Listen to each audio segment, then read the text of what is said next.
Pembahasan selanjutnya adalah mengenai dispersi kontaminan hidrofobik dalam air laut. Jadi, dalam banyak proses yang dilakukan oleh industri minyak, bukan tidak mungkin dapat terjadi kebocoran yang secara tidak sengaja mencemari lingkungan laut. Salah satu upaya alternatif yang ramah lingkungan dalam penanganan pencemaran ini dapat dilakukan dengan biosurfaktan, yang tentunya digunakan dengan tindakan lain yang mengandung minyak. Nah, pada gambar samping ini merupakan aksi atau tindakan pendispersian yang dilakukan oleh biosurfaktan dari formulasi bakteri Pseudomonas cepacia CC6659, di mana pada gambar A ini merupakan tindakan ketika penambahan noda dari oli mesin yang ditambahkan ke dalam air garam yang terdapat biosurfaktan dengan volume 1:8. Lalu yang gambar B itu merupakan dispersi sebagian dari noda yang ditambahkan sesaat setelah penambahan biosurfaktan. Lalu pada gambar C ini merupakan dispersi total yang terjadi pada noda di dalam air garam. Melalui hasil ini, kita dapat mengetahui bahwa kemampuan dispersi biosurfaktan sangat penting untuk menangani lingkungan laut yang terkontaminasi. Hal ini karena kemampuan dispersi biosurfaktan ini mempengaruhi kecepatan dispersi minyak yang tumpah dalam tetesan, sehingga akan memungkinkan area permukaan yang lebih besar untuk proses fotoksidasi dan degradasi. Selanjutnya didapatkan tabel hasil persentase dispersi dari minyak kontaminan dalam air laut oleh biosurfaktan yang diformulasi dan diisolasi dari bakteri Pseudomonas cepacia CCT6659 dalam medium mineral yang kemudian disuplementasikan dengan 2% residu minyak kanola dan juga minyak jagung jenuh. Nah, berdasarkan pada hasil tabel, didapatkan indeks dispersi terbaik adalah 96% untuk biosurfaktan yang diformulasikan. Kapasitas dispersi minyak yang cukup besar ini menunjukkan aktivitas permukaan yang tinggi. Menurut hasil dispersi minyak dalam air laut, biomolekul menunjukkan kelayakan aplikasi untuk menghilangkan minyak dalam tumpahan yang tidak disengaja. Lalu, kapasitas penyebaran minyak ini bergantung pada penurunan tegangan antarmuka. Air minyak yang diperuntukkan ke biosurfaktan. Nah, mengenai analisis dispersi minyak dalam air, didapatkan beberapa literatur yang juga menjelaskan beberapa hasil perbandingan. Di mana yang pertama, ini berdasarkan penelitian yang dilakukan oleh Durvai pada tahun 2019, didapatkan evaluasi kapasitas dispersi biosurfaktan yang dihasilkan oleh bakteri Bacillus cereus BCS0, dan hasilnya menjelaskan bahwa biosurfaktan mentah menunjukkan tingkat dispersi yang sangat baik dengan nilai 86% untuk oli mesin. Sementara menurut penelitian yang dilakukan oleh Suarez da Silva pada tahun 2017 didapatkan biosurfaktan pada kaldu sel bebas atau cell free broth menghasilkan dispersi 81% untuk turunan minyak bumi dalam air suling. Nah, ini juga dilakukan oleh bakteri yang sama dengan artikel penelitian acuan, yaitu menggunakan Pseudomonas cepacia CCT6659. Pembahasan selanjutnya adalah mengenai aplikasi biosurfaktan dalam menghilangkan kontaminan hidrofobik yang terabsorpsi di batu laut. Kita tahu bahwa tumpahan minyak di laut dapat berdampak buruk pada ekosistem laut, bahkan hingga spesies daerah pesisir. Nah, bagian dari minyak akan berinteraksi dengan batuan, terumbu karang, pasir, dan sedimen tersuspensi untuk kemudian mengumpulkan residu beracun yang menimbulkan bahaya bagi berbagai spesies pesisir, bahkan hingga manusia. Nah, di mana hal ini merupakan suatu tantangan untuk dapat memitigasi dampak yang diakibatkan dari tumpahan minyak, namun serta meminimalkan biaya yang dikeluarkan untuk proses remediasi.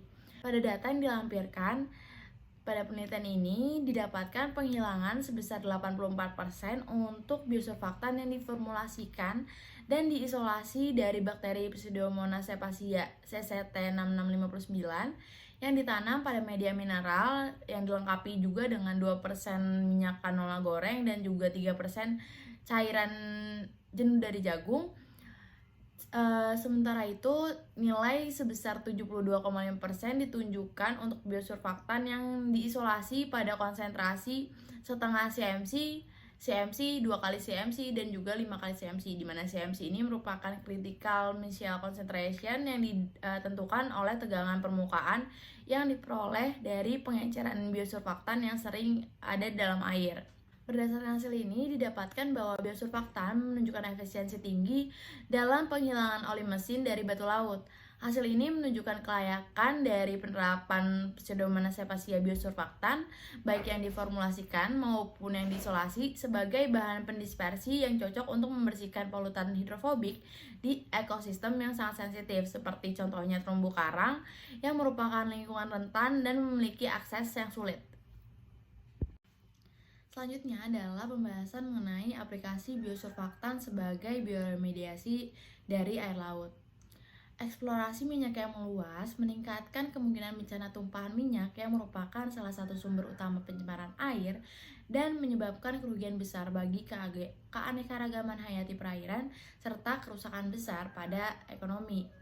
Hal ini menyebabkan penghapusan yang efisien terhadap kontaminan sangat diperlukan sebagai upaya perlindungan terhadap kehidupan dan juga lingkungan laut. Evaluasi terhadap efek dari Pseudomonas cepacia biosurfaktan di lingkungan laut dilakukan dengan upaya biodegradasi petroderivat oleh bakteri dan jamur khas mikrobiota yang dievaluasi selama 28 hari. Evaluasi dilakukan terhadap penggunaan biosurfaktan yang diformulasikan serta biosurfaktan yang diisolasi, kemudian dilihat tingkat pertumbuhan mikroorganisme asli dan juga biodegradasi oli motor. Hasil grafik dapat dilihat pada 6 gambar yang akan ditampilkan. Berdasarkan evaluasi pertumbuhan mikroorganisme asli, yaitu bakteri dan jamur, menunjukkan pertumbuhan bakteri maksimal berada pada hari ke-14, kemudian menurun. Nah, di sisi lain, jamur menunjukkan peningkatan yang nyata dari hari ke-14 dan seterusnya. Hal ini kemungkinan dikarenakan karena kompetisi yang lebih sedikit karena penurunan jumlah bakteri setelah periode tersebut. Sementara untuk biosurfaktan yang diisolasi menunjukkan efektivitasnya dalam konsentrasi rendah, di mana pada konsentrasi hanya dengan setengah CMC, biosurfaktan merangsang biodegradasi sebesar 63%.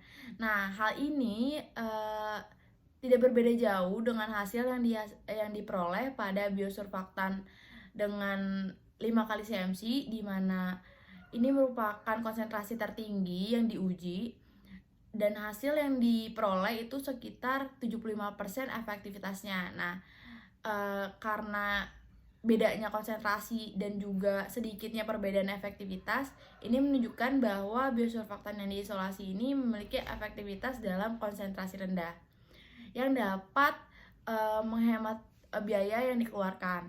Lalu, biosurfaktan yang diformulasikan merangsang tingkat optimal biodegradasi sebesar 70%, di mana hasil ini menunjukkan bahwa biotensoaktif dapat diterapkan dalam bentuk mentahnya.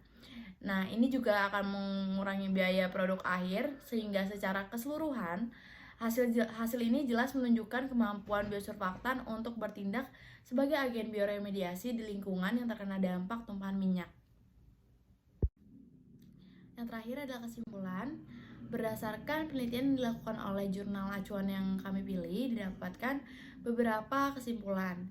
Yang pertama, biosurfaktan yang diformulasikan pada penelitian ini menunjukkan toksisitas rendah terhadap organisme indikator baik lingkungan laut maupun darat. Yang kedua, biomolekul menunjukkan penghilangan kapasitas minyak yang tinggi di pasir dan tanah dalam uji statis. Yang ketiga, adanya potensi tinggi sebagai agen bioremediasi atas keberhasilan hasil dispersi dan biodegradasi petroderivatif dalam air laut tanpa merugikan mikrobiota laut. Yang terakhir, berdasarkan hasil yang diperoleh menunjukkan adanya potensi lebih lanjut digunakannya biosurfaktan yang diformulasikan sebagai bahan pencuci untuk membersihkan berbagai lingkungan yang terkontaminasi oleh minyak bumi.